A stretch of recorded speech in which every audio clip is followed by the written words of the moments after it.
Thank you, everyone, for making it to these last sessions. I know it's when people start to get a bit tired, so I'll try to be straight to the point and present you an overview of this very exciting segment of the aviation industry that is taking shape across the world, and it's generating quite a lot of interest.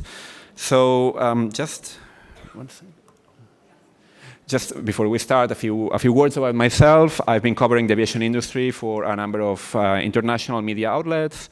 I'm deputy editor of AeroTime, which is a digital media platform with over 3 million monthly readers worldwide. I'm also the editor and founder of Allplane, which is an aviation site and podcast focusing on innovation and sustainability in the aviation industry. And I also write regularly for CNN and for other media where I'm a contributor. So after this bit of self-promotion, let's get into the matter. Basically, let me start by just a few clarifications, because the title obviously is air taxis, but I would like to say that air taxi is obviously is a very easy to understand concept, but I would say in the industry, many people don't really like that much to talk about air taxis or flying cars, flying taxis, because this is just one use case. It's actually, people in the industry prefer to talk about advanced air mobility, which is different forms of air mobility that are enabled by new technologies. And one part of advanced air mobility is what is also known as eVTOLs, which is what people normally understand by an air taxi. That's usually, there are different types and shapes and sizes, but it's usually a relatively small aircraft that can take off and land vertically, electrically. And also it can move people normally in a urban or a regional setting. But then there are also other acronyms that you might come across when reading about this topic. There's UAS, for example, which normally refers to drones, like the ones we have here in the hall. UAM, which would be a segment of advanced air mobility that focuses on transport inside the city. Advanced air mobility, which would pretty much include all of these different new forms of mobility. eVTOL, which is when it's vertical takeoff and landing. ECTOL, which is when it's electric but taking off conventionally. And ESTOL, which is when it's electric but it can take off and land it needs a runway, but it can be a really, really short runway. And some of the electric aircraft concepts being developed right now require very, very small runways. So in a way, they are not too different from some of the eVTOLs concepts that we were going to see now.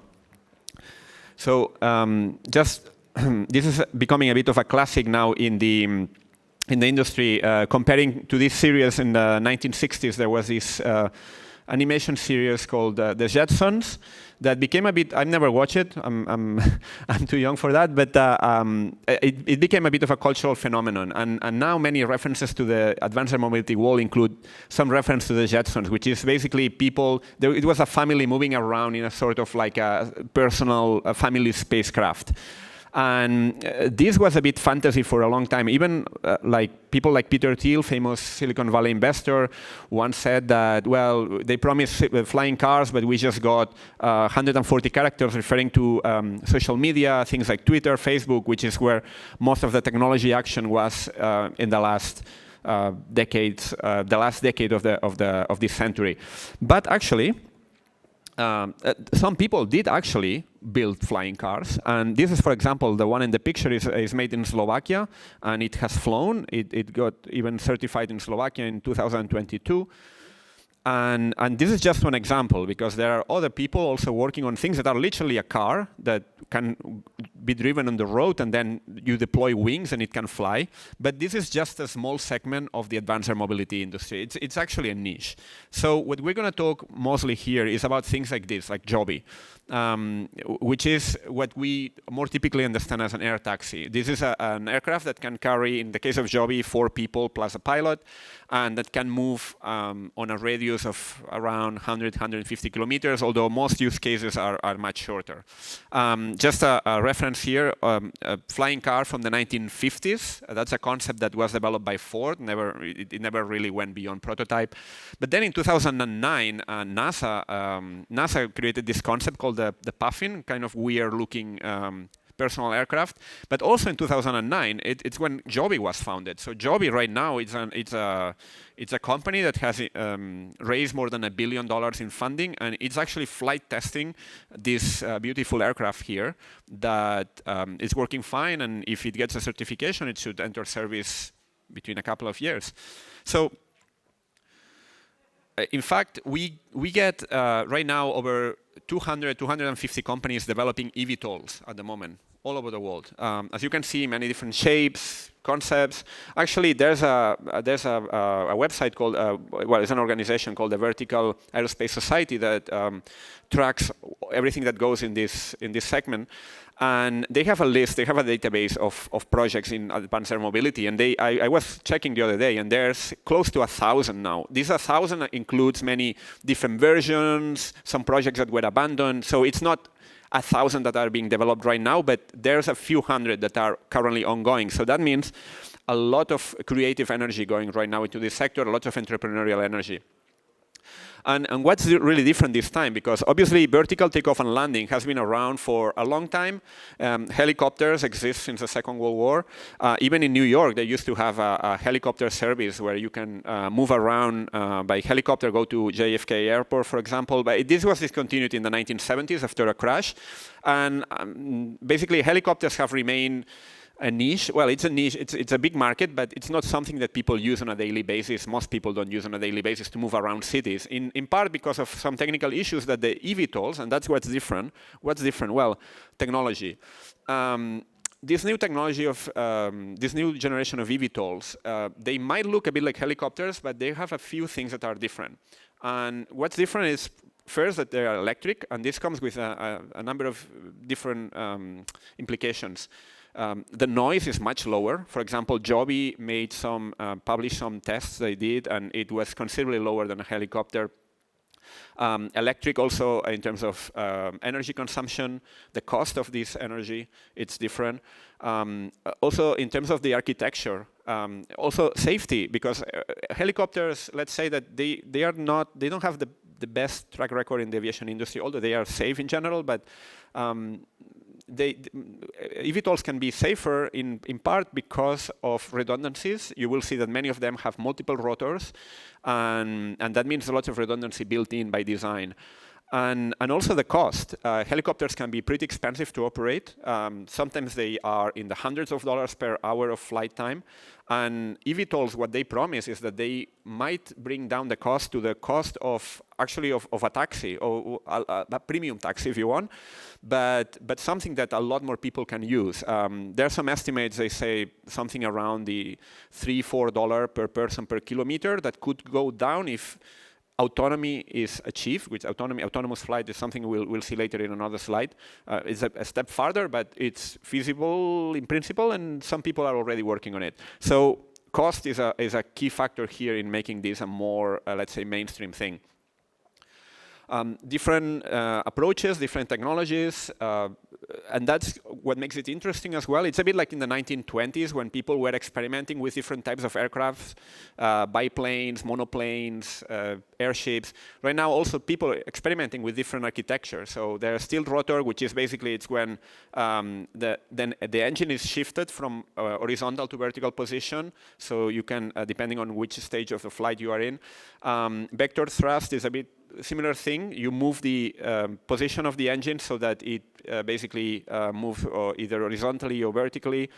Then lift and cruise is when you use two sets of engines to do that. So instead of the same engine just moving position, you have one engine for the horizontal side, horizontal part of the flight, one set of engines for the vertical liftoff and the landing. Multicopter, if you see things like the volocopter or EHang, it's like it's basically like multiple rotors operating at the same time that can be used to direct also the aircraft. Then mixed configurations, some combinations of the above, and then other more exotic configurations. For example, this picture here is this this thing called the cyclorotor, which is a company in Germany is developing.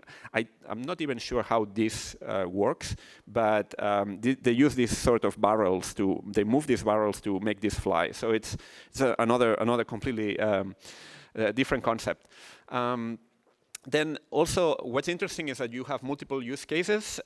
We talk about flying taxis thinking about a urban environment, but there's also a regional case. So, for example, this is in Quebec, where there's a company called Jaunt, part of a group called Vertigo, that is working together with the local authorities to design a plan for advanced air mobility in different parts of Canada. And Quebec is kind of like the showcase.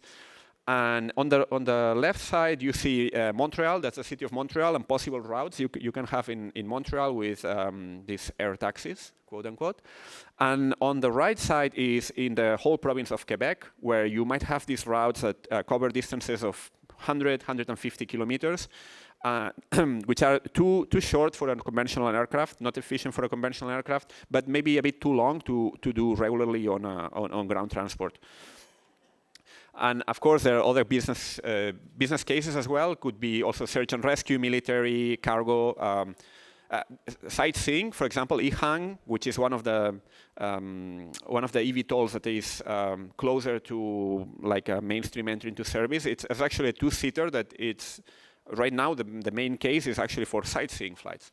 So who's going to be first? I mean, we have the EHang, for example, like I was just mentioning here, an auto flight. There's two Chinese designs that have received partial certifications in China to do certain things.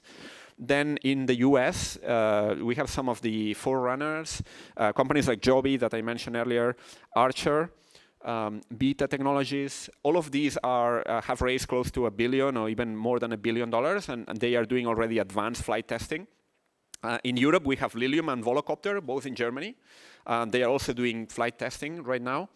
And in the UK, there's, for example, Vertical Aerospace has raised a bit less money, and it's a bit less advanced in the testing, but it's got orders already for hundreds of aircraft from a leasing company and several airlines. So if they make it work, they already have the customers waiting. And that's why it's important to access capital in this market, because getting this certified, getting an aircraft developed costs hundreds of millions of dollars. Even billions.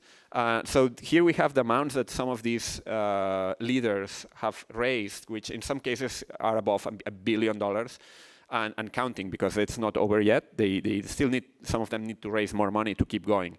And then all the major aircraft manufacturers like Boeing, Airbus, Embraer, they all each have their own eVTOL developer as well. And they work like their own subsidiary for advanced air mobility. Some of them have gone to the stock market to raise funds, and the stock market hasn't been very enthusiastic about it. It's obviously a very risky proposition, because there are technological risks, there are financial risks, and you can see the share value hasn't been exactly great in terms of performance in the last, basically since they floated. All of these have floated in the last 2-3 years. So what's the business case? There are pros and cons. The bullish case, so the case in favor, is that actually there's latent demand. In cities that are congested, where there's traffic, the air taxis or flying cars, however you want to call them, can provide an easy way to skip all this traffic, to move around. They can induce demand if it's cheap enough. People would do things same as when low-cost airlines arrive and people start flying to places that would never have considered before. Then the operational costs are expected to go down with serial production and mass production. They are very versatile, so it's not just to move people around cities. You have cargo, military, rescue, many different cases. Also, it requires very minimal infrastructure. You really need just some space, some infrastructure on the ground, some air traffic control, but you don't need to build high-speed tracks or motorways or all these infrastructure or big airports. So that means that you can also use it in rural areas, For example, to connect scattered communities, places like Scandinavia, for example, they are looking at that. It's electric, so it doesn't have emissions. You can plug it into the network, electric network. And some people talk about a potential market of maybe 1 trillion, even more, as a market in the next couple of decades. That's based on a number of assumptions that are debatable, of course, but some people have made these assumptions. But of course, there's people also that say, well, this is a solution in need of a problem. So this point of view is that basically they don't solve a fundamental problem that cannot be solved right now with the sort of technologies we have.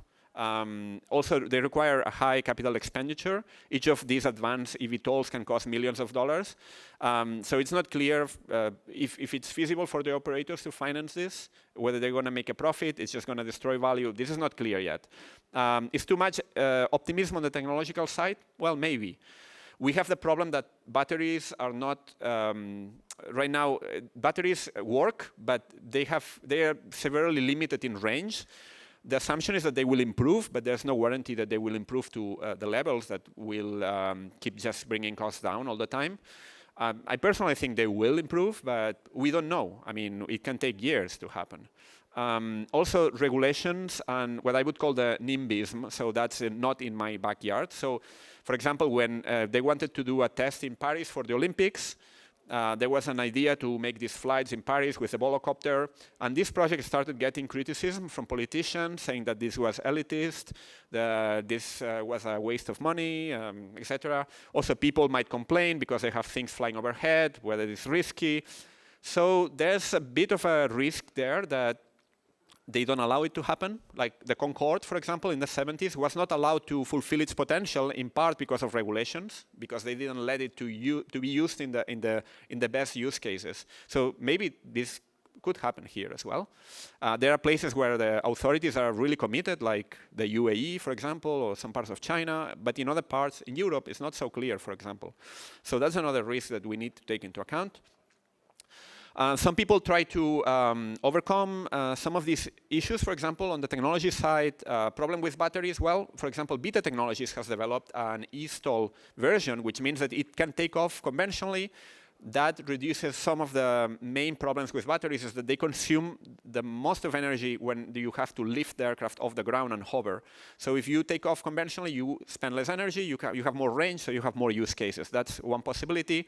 In France, there's this company called Ascendance, which is developing an eVTOL called ATEA that is a hybrid. So it has hybrid and electric propulsion. So this is also another alternative approach. So that means that still lots of experimentation going on. And also very important is the infrastructure. So how are you going to land these things, where? And it's important also for the business case, because it's not the same if you can fly from anywhere to anywhere, that if you need to go to specific nodes, and then you need to integrate it into a multimodal transport system.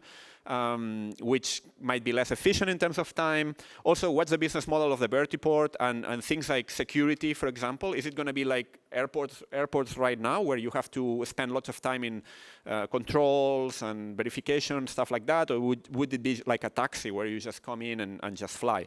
So that's very important as well. Same as standards for charging. If you need to charge electricity, you know, the electric cars, there's not one single standard. You have different standards. I was talking with an expert in batteries recently, and he was telling me, well, depending on who prevails with the standards, this will have implications for the design of the aircraft as well, because there are things like controlling the heating, stuff like that are important also from the design point of view.